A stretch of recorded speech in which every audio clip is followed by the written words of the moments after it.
Conference में हरियाणा आम आदमी पार्टी के युवा प्रदेश अध्यक्ष मनीष यादव जी मौजूद हैं और युवा प्रदेश उपाध्यक्ष करणवीर लॉट जी मौजूद हैं। आज बिजली की जो व्यवस्था हरियाणा के अंदर है उसको लेकर के हमने ये प्रेस कॉन्फ्रेंस आयोजित की है क्योंकि बिजली को लेकर के हरियाणा के मुख्यमंत्री और बिजली मंत्री कहते हैं कि हरियाणा में बिजली की कोई कमी नहीं है। लेकिन अगर धरातल पर देखें तो गांव में 8-8 घंटे कट लग रहे हैं, शहरों में 6-6 घंटे कट लग रहे हैं, और कहाँ किस शहर में किस तरीके की स्थिति है उसको अगर देखें तो जींद जिले में 1 करोड़ 2 लाख यूनिट की आज के दिन में डिमांड है। सिर्फ 75 लाख यूनिट बिजली मिल रही है। बिजली के बहुत लंबे लंबे कट लग रहे हैं। भिवानी में अगर देखें तो बिजली की खपत 1 करोड़ यूनिट के आसपास है और हर दिन 200 से ज़्यादा शिकायतें वहां बिजली विभाग में पावर कट को लेकर के आ रही हैं। हिसार जिले में बिजली की खपत 1 करोड़ 15 लाख यूनिट तक पहुंच चुकी है। इसकी वजह से गांव में, शहरों में हर जगह पर कट लग रहे हैं। रोहतक में 80 लाख यूनिट डिमांड थी पिछले साल, इस साल 85 लाख यूनिट डिमांड हो गई है बिजली की, और 4-4, 5-5 घंटे के असामान्य कट लग रहे हैं। सिरसा में बिजली की खपत 1 करोड़ 26 लाख यूनिट को पार कर गई है और यहाँ भी अघोषित कट लगाए जा रहे हैं पूरे शहर के अंदर। कैथल में भी लगभग यही स्थिति है। 150 मेगावाट लोड बढ़ गया है वहाँ पर पिछले साल से तुलना करें तो, और वहाँ पर भी पावर कट लग रहे हैं। करनाल से शिकायतें मिल रही हैं कि गांव में भी और शहर में भी 2-2, 4-4 घंटे के पावर कट्स लग रहे हैं। चरखी दादरी के गांव में प्राइमरी स्कूल में पिछले 15 दिनों से बिजली कनेक्शन नहीं है। सरकारी स्कूल का 3 लाख का बिल बकाया है, इसलिए वहाँ का बिजली कनेक्शन कटा हुआ है। पानीपत में हज़ारों लोगों का गलत बिजली बिल को पीपीपी से जोड़ दिया गया है, जिसकी वजह से बिजली बिल ज़्यादा दिखाए गए हैं और उसकी वजह से पीपीपी की उनकी परिवार पहचान पत्र में उसके आ जाने से उनकी कई सारी सुविधाएं सारी की सारी रुक गई हैं। तो ये स्थिति पूरे हरियाणा के अंदर अगर आज के दिन में आप देखें तो ये स्थिति है। कुल मिलाकर हरियाणा में 13,500 मेगावाट की डिमांड है और बिजली मंत्री ये कहते नहीं थकते कि बिजली की कोई कमी नहीं है हरियाणा में, लेकिन सच्चाई ये है कि बिजली मंत्री के खुद के गांव में 5-6 घंटे का कट रोज़ाना लग रहा है। और ऐसी स्थिति में अगर 2030 तक देखें तो 19,000 मेगावाट डिमांड अंदाज़ा लगाया जा रहा है कि हरियाणा के अंदर हो जाएगी, यानी 7 साल में 5500 यूनिट के आसपास डिमांड बढ़ जाएगी। और आज की स्थिति के हिसाब से अगर देखें, खेदड़ प्लांट जिसके बारे में अभी तक भी सरकार ने कोई स्थिति स्पष्ट नहीं की है, एक फॉर्मेलिटी कर देते हैं केंद्र सरकार को ये भेज करके कि हम शिफ्ट करने के खिलाफ हैं, लेकिन उस पर अंतिम फैसला क्या हुआ उसके बारे में अभी तक कोई सूचना नहीं है। पानीपत की तीनों इकाइयाँ जो प्राप्त सूचना है उसके अनुसार 2030 में बंद हो जाएंगी। ऐसी स्थिति में हरियाणा अपनी पावर डिमांड को कैसे पूरा करेगा, ये एक बहुत बड़ा प्रश्न है। जबकि इसके साथ ही अगर आप देखें पड़ोस के स्टेट में जहां आम आदमी पार्टी की सरकार चल रही है, पंजाब के अंदर, वहां पर इस साल 15,151 मेगावाट की पीक डिमांड गई, जो पिछले साल से 1,000 मेगावाट ज़्यादा है। लेकिन उसके बावजूद ना वहाँ बिजली की कोई कमी है, ना किसी तरह के पावर कट्स हैं। पूरी डिमांड को 15,151 मेगावाट की डिमांड को मीट किया गया पंजाब के अंदर और प्रचुर मात्रा में वहाँ पर बिजली उपलब्ध है। इसके साथ साथ वहाँ पर बिजली फ्री भी है। किसानों के 14 लाख कनेक्शंस हैं, सबको बिजली बेरोक-टोक मिल रही है। ऐसी स्थिति को देखते हुए समझ में नहीं आता कि जब पंजाब में पूर्ति हो सकती है पीक डिमांड की, तो हरियाणा में पूर्ति क्यों नहीं हो सकती।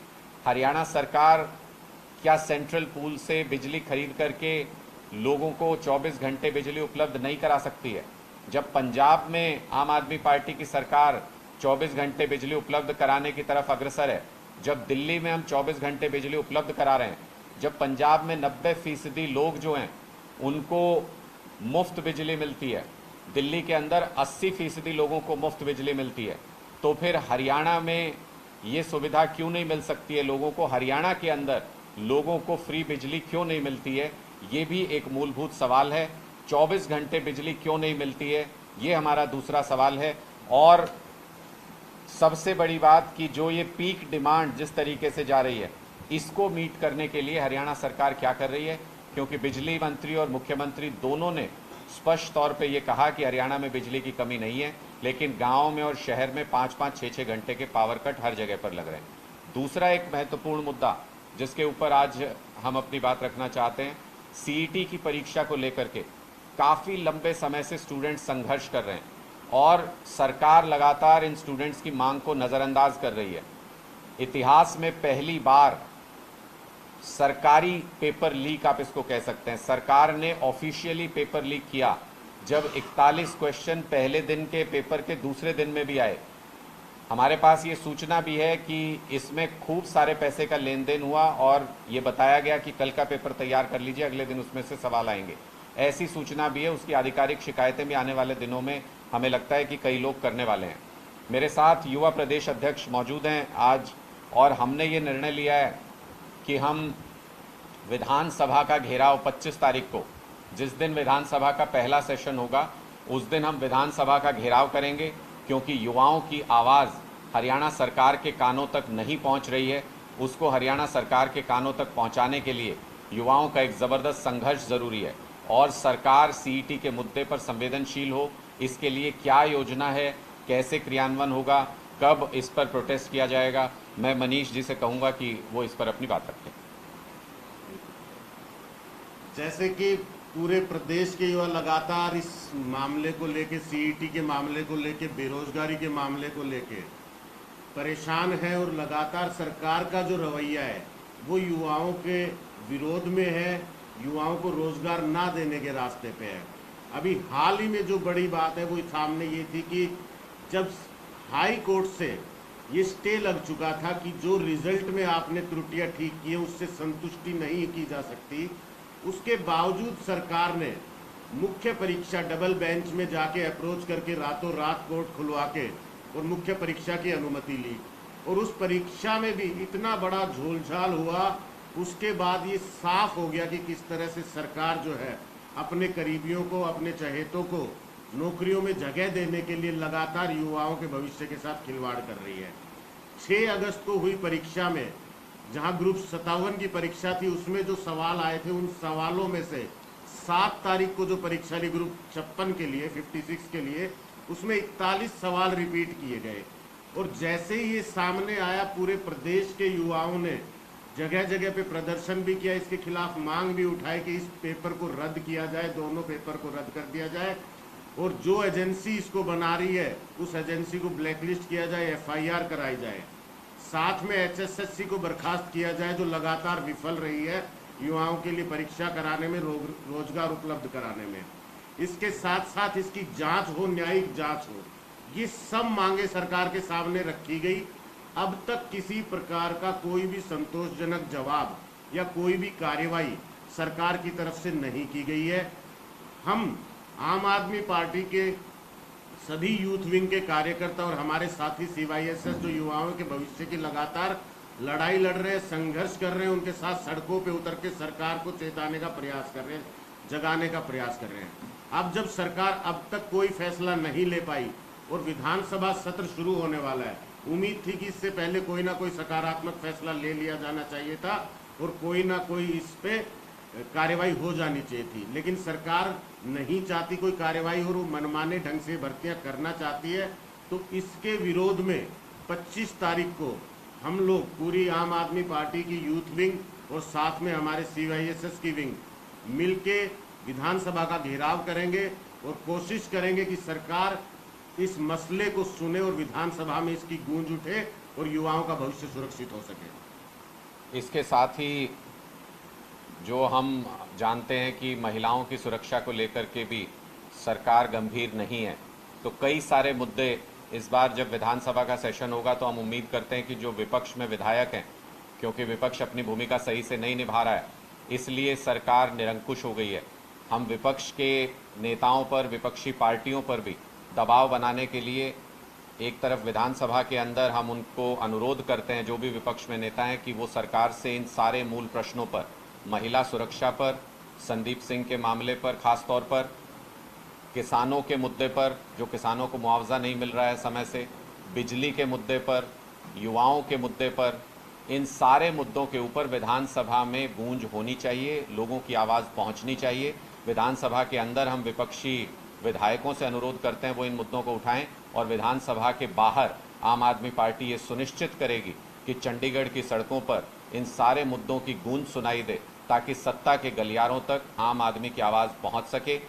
संदीप सिंह के मुद्दे पर खासतौर पर हम चंडीगढ़ प्रशासन को एक लास्ट अल्टीमेटम देने के लिए हम लिख रहे हैं चंडीगढ़ प्रशासन को कि वो जल्दी से जल्दी चार्जशीट फाइल करें।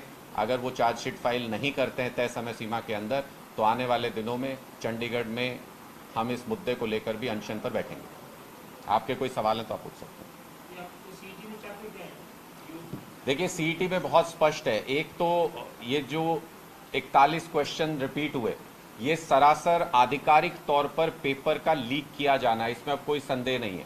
और हमको ये भी सूचना है, बहुत लोगों ने हमको ये बताया है कि 20-20 लाख रुपए लेके 15-15 लाख रुपए लेकर के ये कहा गया कि लिमिटेड लोगों को ये सूचना दी गई कि आप कल का पेपर तैयार करके चले जाइए, उसमें से 40 क्वेश्चन आ रहे हैं।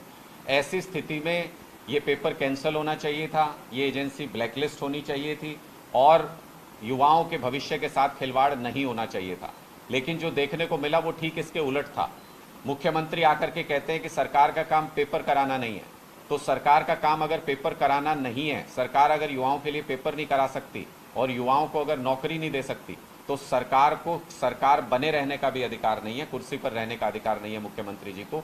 इसलिए हमारी मुख्य मांग ये है, एक तो इन्होंने जो पहले कहा कि 4 गुना लोग बुलाएंगे, फिर अपनी मर्जी से कहा 8-10 गुना लोग बुलाएंगे, और फिर अपनी मर्जी से लिस्ट जारी कर दी, उसको लेकर के हमारी आपत्ति है। सभी सीईटी में क्वालिफाई किए हुए विद्यार्थियों को मौका मिलना चाहिए नौकरी के लिए, पहली चीज़। दूसरी चीज़, जिस तरीके से आनन फानन में परीक्षा ली गई, उससे किसी भी बच्चे का संतोषजनक तरीके से, ठीक माइंडसेट से ये एग्ज़ाम नहीं हो पाया जो सामान्य रूप से अपनी तैयारी कर रहा था। इसलिए इन परीक्षाओं को रद्द किया जाना चाहिए। तीसरी चीज़, जो पेपर लीक हुए हैं, 40 क्वेश्चंस जो हम लगातार कह रहे हैं, उस एजेंसी को न सिर्फ ब्लैकलिस्ट किया जाना चाहिए, बल्कि इसकी एक जुडिशियल इंक्वायरी होनी चाहिए कि इस ऑफिशियल पेपर लीक में किस किस का हाथ है, कैसे कैसे सूचना दी गई और उसके बदले में पैसा लिया गया।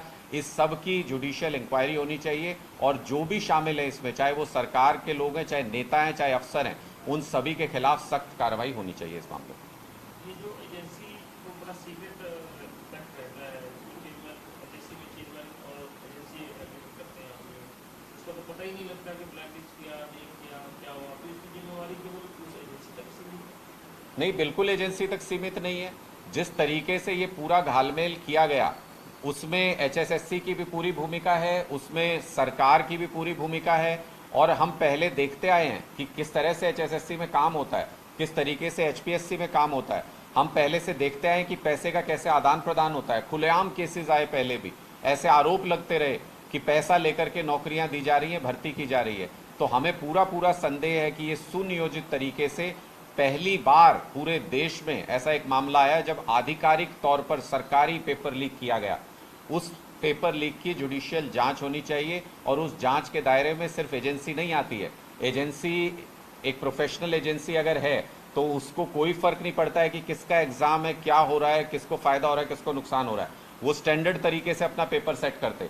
लेकिन जिस तरीके से नजर आ रहा है कि ये खास लोगों को फायदा पहुंचाने के लिए पेपर सेट किए गए, उसके डुप्लीकेट क्वेश्चंस दिए गए दूसरे दिन भी, उससे साफ पता चलता है कि इसके पीछे राजनीतिक लोग भी हैं, इसके पीछे ऊंची पहुंच वाले लोग भी हैं, इसके पीछे एचएसएससी के ऑफिसर्स भी हैं। इन सब की जुडिशियल इंक्वायरी होकर के जांच होनी चाहिए कि कौन कौन इसमें शामिल है। इसका पर्दाफाश होना युवाओं के भविष्य के लिए बहुत जरूरी है। ये जो आप कह रहे हैं, दावा कर रहे हैं कि 20-20 लाख रुपए देंगे, ये बताया गया कि निकल का पेपर तैयार करके चले जाओ, आपके पास संपर्क किया, तो ऐसे 2-3-4 लोग जिनको ये संपर्क हुआ, तो वो प्रेस के सामने पेपर पेश नहीं किया, उसका तो दावा नहीं। मुझे लगता है कि आने वाले दिनों में वो छात्र जो इससे प्रभावित हैं, क्योंकि अभी तक सबको यही है, जिसने पैसा दिया उन सबको ये है कि ये पेपर थ्रू हो गया, और इसीलिए सरकार ने इतना जोर भी लगाया कि नहीं पेपर कैंसिल नहीं करेंगे, क्योंकि पता नहीं कितनी जगहों से पैसा उठा रखा होगा। तो मुझे लगता है कि आने वाले दिनों में अगर ये बात सिरे नहीं चढ़ती है तो वो छात्र खुद ही कंप्लेंट करने के लिए सामने आएंगे, मुझे ऐसा लगता है। हमने बहुत सारे ग्रुप्स के, कई ग्रुप्स के चैट मैंने भी देखे, जिसमें मुझे छात्रों ने दिखाए ला करके कि देखिए ग्रुप्स पे चल रहा है कि मेरी तो बात हो गई थी, कल हो गई थी बात और क्लियर हो गया। तो मुझे लगता है कि इन सब की जांच तभी हो सकती है जब सरकारी दायरे से बाहर निकल के, पुलिस से बाहर निकल करके अगर जुडिशियल डोमेन में जांच हो तभी इस मुद्दे की सही जांच हो सकती है। मतलब संदीप सिंह के बारे में आप चंडीगढ़ एडमिनिस्ट्रेशन को या चंडीगढ़ पुलिस को जो अल्टीमेटम वो कितने दिन कर दिए जाते हैं? देखिए, हमने चंडीगढ़ पुलिस को हम लिखने जा रहे हैं, मैं आज लिखने जा रहा हूं चंडीगढ़ पुलिस को कि इस मामले में चार्जशीट दायर करने का जो समय था वो काफ़ी पहले निकल चुका है। क्या कोई वाजिब कारण है चंडीगढ़ पुलिस के पास कि इसमें डिले किया जा रहा है? अगर वाजिब कारण नहीं है तो हम चंडीगढ़ पुलिस से बाकायदा इजाज़त मांगेंगे कि वो हमको इस मामले पे अनशन करने का, धरना प्रदर्शन करने की इजाज़त दे और लोकतांत्रिक तरीके से पूरी ताकत के साथ इस मुद्दे को दोबारा से उठाएंगे, क्योंकि ये महिलाओं के सम्मान का मुद्दा है, क्योंकि ये हरियाणा की बेटियों के सम्मान से जुड़ा